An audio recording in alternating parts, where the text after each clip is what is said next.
गिबियावनो खुलुमबाय आङो बे जायनाखि जोंनि बे बड'लेण्ड मुलुगसोलोंसालियाव जे 20 डेजनि जोंनि थियेटार वार्कशप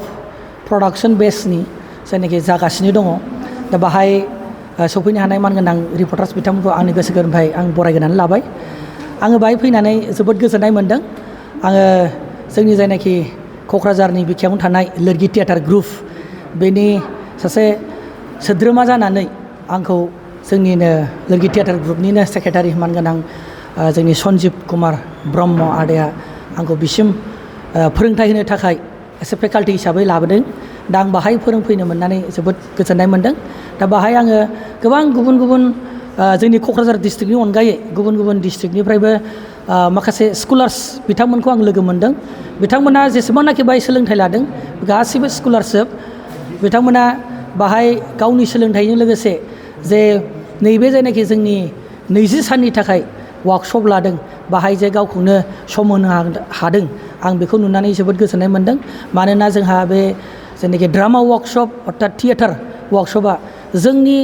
जिउनि जायनाखि लाइफ दावगानाय बाहाय जोबोद इम्परटेन्ट। बियो जोंनि जिउनि दानानै लांनायाव जोंनो जोबोद खामानि होयो। जोङो जेब्ला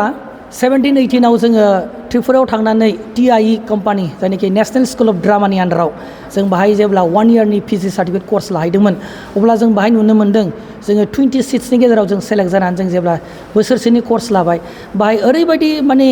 माखासे जोंनि जायनाखि नैबे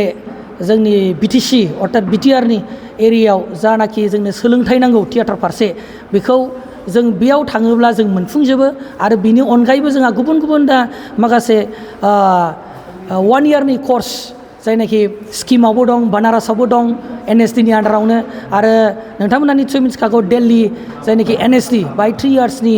जोंखौ थियेटार वार्कशप एबा थियेटार कर्स लाहोनाय जायो। दा बेनि अनगायैबो नैबे जायनाखि त्रिपुरानि थाइ विंआ बेयो जाबाय बेस खालामदों इडुकेसन पारपसनि सायाव जायखौनाखि बुंदों TIE थियेटार इन इडुकेसन बे अर्थात इडुकेसनजों सोमोन्दो गोनां आरो दा बाहाय जोङो बांसिनलि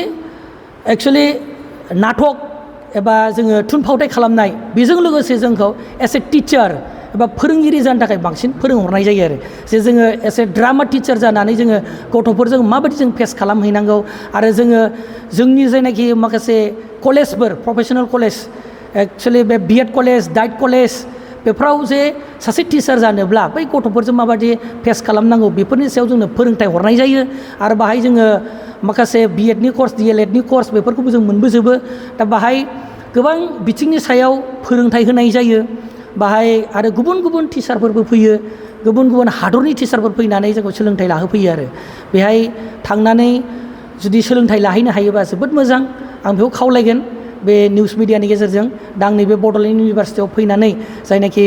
जोंनि नैबे 20 डेजनि वार्कशप बाहाय फैनानै जे नुनो मोन्दों जे जोंनि बर'फोरनि गेजेरावबो गोबां रोंगौथि गोनां थाखोमानाय माखासे टेलेन्टफोर दं। जोङो सोलोंथाइखौ लायो नंगौ येस बेयो कारेक्ट नाथाय माखासे जोंनि थाखोमानाय बैफोर जों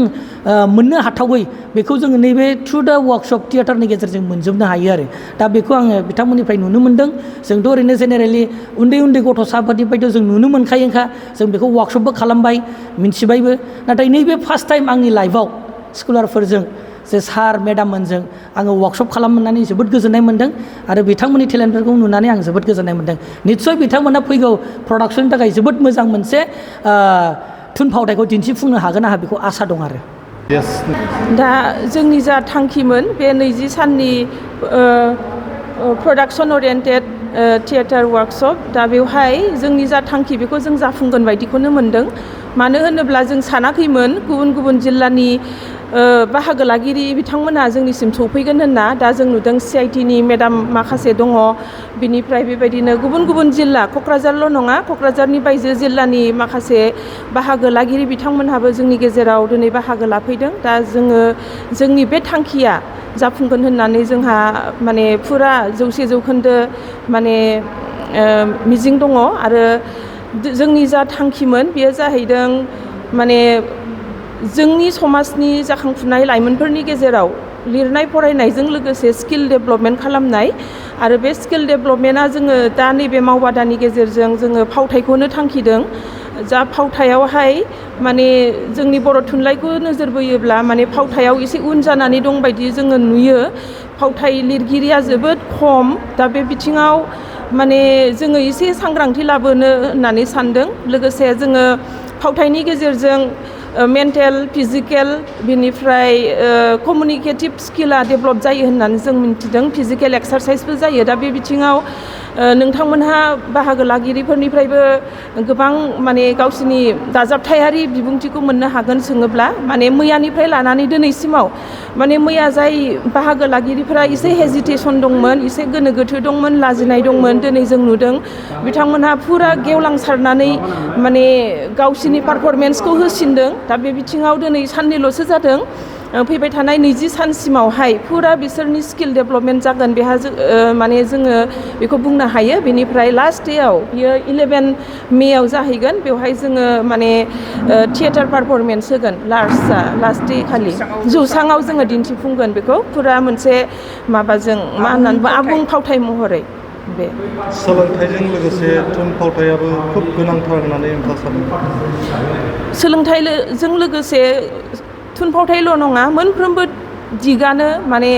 गोनांथार आरो दिनैनि दिनाव जोङो सोलोंथाइ बिथिंखौ नायोब्ला एडुकेसन सिस्टेमावहाय NEP 2020खौ जेब्ला जों मख'गोन बेवहाय जों नुदों माने स्किल डेभेलपमेन्टखौ बांसिन माबा होदों इम्परटेन्स होदों जर होदों दा बे बिथिङावहाय जोङो जोंनि फरायसाफोर जाय फरायसाफोरा बा जाय